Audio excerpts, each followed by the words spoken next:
What's up? It's your boy MD Hustle MD, aka Dr. G. Just another day. Today I'm switching up the landscape. You may or may not have heard my podcast, Med Hustle, on all streaming platforms. Today I'm starting the recording journey because I got a little bit of new equipment that can handle the video processing, you dig? So, it is Friday, November 4th, 2020. It's about 6 p.m. I'm sitting here in my abode and trying to reflect on the few things that have happened. I am currently a second year internal medicine resident in the United States. Crazy journey so far. Very thankful for every day. A lot of things have been going on recently. It's an amalgam of emotions, up, down, side to side, head, shoulder, knees, and toes. Got a lot of people counting on me, and I'm trying to support more people. I'm trying to support as much as I can, trying to be the best I can be. What I want to do is start pumping out a vlog series, podcast, whatever it is. I'm creating content because I want to document my journey. My documentation journey began writing. First I was writing lyrics, then I became interested in documenting my journey through life. I started writing about it. I started making some songs about it. Then I made a few episodes of a podcast. I have a bunch of vlogs that are in the vault that are not online, but I'm putting out a new episode because the world is so crazy right now. There's so many pressures on a lot of people. Going through residency, I met so many different people, so many people suffering, hurting. I watched people die. I watched people lose their loved ones. It's very impossible to imagine being in that position and knowing how I would react. I have people right now who I love so dearly who got sick with COVID. And it's interesting to see the spectrum of presentation. I know people who smoke and got light COVID. I know people who've never smoked a day in their life and they're bedbound. And it's so scary. And I remember earlier this year being exposed to patients with COVID, and because I walked out of there, took it lightly, and on a day-to-day basis we get desensitized and your skin starts peeling off from using all that antiviral, antibacterial alcohol solution, and it's just a hectic situation. Big events got canceled, engagement party, things like that, and I haven't seen a lot of friends in a while. It's interesting to know how people cope with this, because even me, I go to work and I come home, I talk to my loved ones, and I see some people, and I was just recently with my family. But to imagine an old person in a nursing home who hasn't seen their family in a while, and even just being on the initial cliffs of developing dementia or anything like that, you just tip over. You tip over into schizophrenia. You can tip over into massive depression. I don't know who's keeping tabs, but someone needs to count the suicide rate. I know physicians commit suicide. I know physicians who have committed suicide. I know friends who have committed suicide, not just from COVID, but I'm just talking about experiences, the human experience on this planet. When it gets so stressful, people just give up on the journey. I don't know who to blame. I don't know what to think of it just yet. I've written about this and I don't want to delve too deep into the psyche just yet. Just want to give an overview about what's to come in the vlog. I talk as I go, nothing scripted, and you're going to get what you're going to get. It may be here, maybe somewhere else. I'm sitting with the Goon Father back there. Anyone who knows the Goon Father, hit a thumbs up on the video as part of the journey. And right now, like I said, it's Friday. Tomorrow, I'm assigned a random Saturday just to go in on night float to cover the cardiovascular ICU. I don't know what's going to happen. I've been on my outpatient rotation For the past 3 weeks, I've been on hepatology, pretty chill rotation. Most of it, a lot of it is now video visits because of the COVID. And so I get rusty. People, you got to understand, a doctor who doesn't practice for a while, you get rusty real quick. The literature evolves so fast, and if you're not reading literature on a daily basis, you're going to turn to a crust bucket.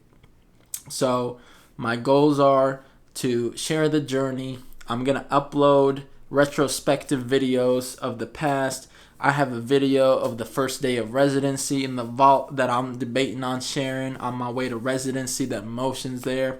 I have videos from night float.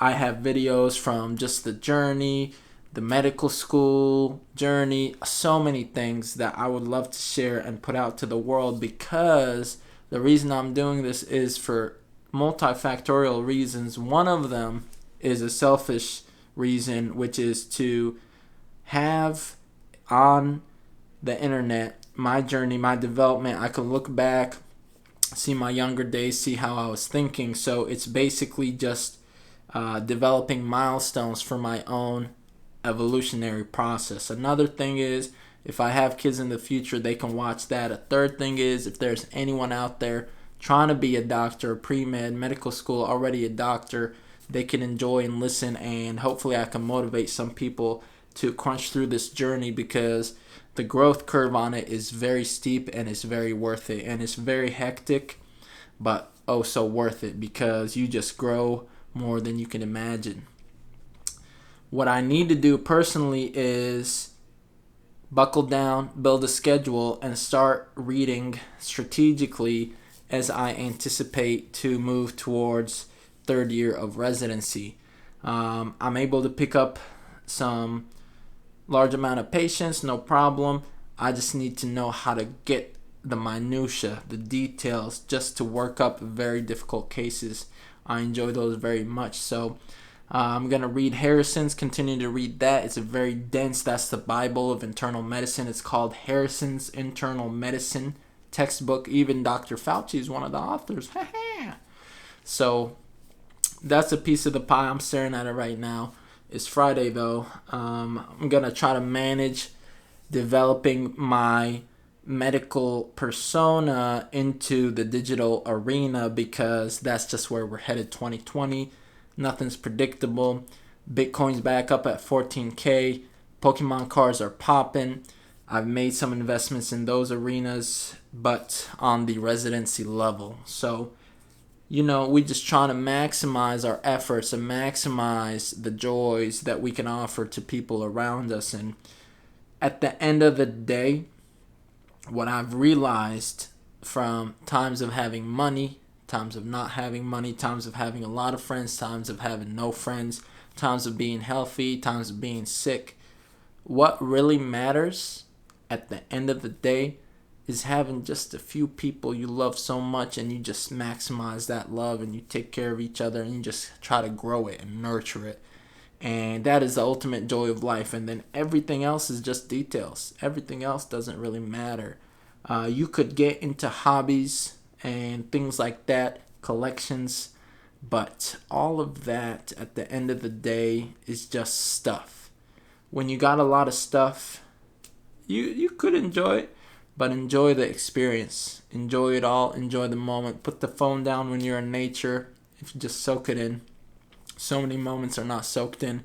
Another piece of why I document is, if I don't soak in the moment, I can go back and try again. I get a second shot at it.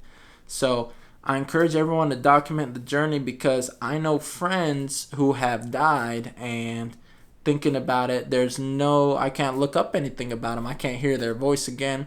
I can't watch videos of them. And that's just a sad thing. We're in 2020. We got phones. We got digital stuff. So that's all I'm promoting. What I promote is for everyone to really be happy. And the way you can be happy is to grow. Try to grow. A lot of people don't know how to be happy. They look for ways. They ask people. They ask psychiatrists, how do I be happy? Why am I sad? Why am I sad? One thing they forget to do is to try to grow. And when you try to grow, it's going to hurt at first. But the funness of it is what you feel afterwards. You read 5 pages, wow, that's 5 more than nothing. And you learn something, you share a story, or you exercised, or you try to be better. The growth is so important. Attempting to grow is a source of happiness for me. I can imagine it being so for other people, whether they know it or not. I think that's how it works.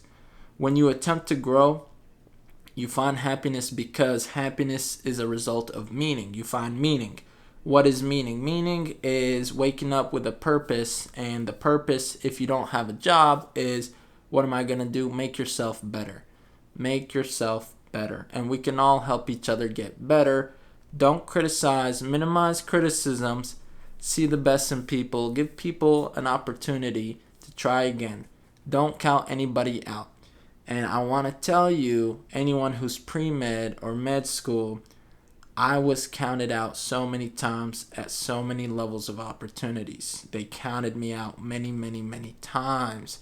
I had to try again. I lost very valuable opportunities, and I kept trying again and again and again.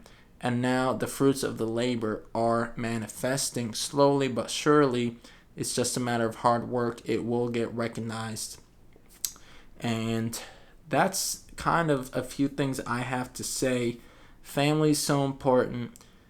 Growth is so important. And put your faith in something, believe in something. It's hard to feel happy, or let me rephrase that. One source of anxiety for a lot of people, aside from the COVID BS going on, is not having meaning, not knowing what to do in life. But one thing that can make it inspiring and make you appreciate what we have is look up the size of the universe. Look up our location in the universe. Look up how many stars there are. Look up how many galaxies there are. Look up the size of our sun compared to other suns. Look up the evidence behind how old the earth is. Look up the theories behind the source of the universe, and look up stuff about where is our universe heading, why is it expanding, what is the shape of our universe.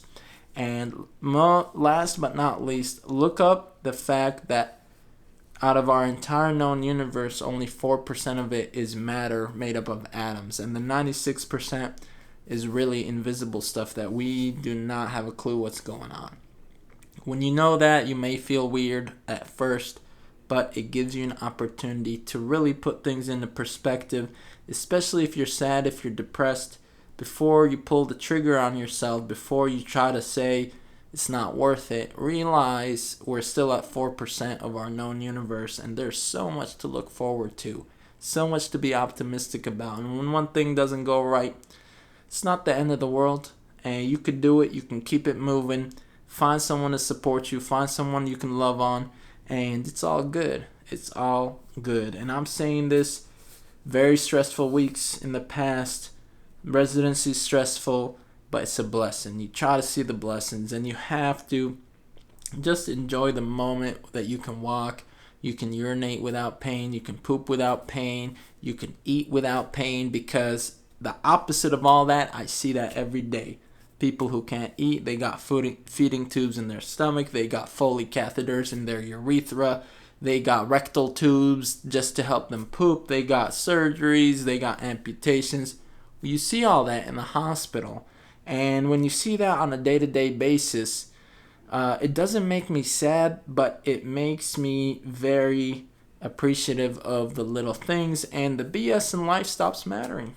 There's no BS in life that really matters, and I try my best not to get angry, not to get frustrated. It gets hard sometimes, but that's what I'm here to do. I just wanted to record this message, part of the vlog. I guess I'll make this episode 1, and we'll go from there. Med Hustle. There's a podcast called Med Hustle. Check it out. We delve into a lot of crazy topics. I'm going to keep cranking out a few episodes here and there. Hopefully as the schedule permits. So upcoming is 2 weeks of night float on the ICU. I'm going to be doing ICU nights. Very scary. This is one of the more intense rotations of the residency because minimal supervision, things tend to crash at night. You got to make big decisions, big life-altering decisions under minimal supervision. And it's scary when you're in that position, but it's part of the game, part of the process, and I hope I do everybody justice. So God bless everybody, Stay positive, keep your head up, and I just want to wish you well on your happiness journey to health. It's not worth it. Don't smoke. It's not worth it. It's not worth it. I've seen too many trach tubes. I've seen too many lung cancers. It's really not worth it. COPD's not worth it. It don't taste that good. So, a few things I wanted to say off the dome. What time is it? 6:20. So, we'll leave it at that. I'm going to post this on YouTube and we go from there. Peace. Dr.G.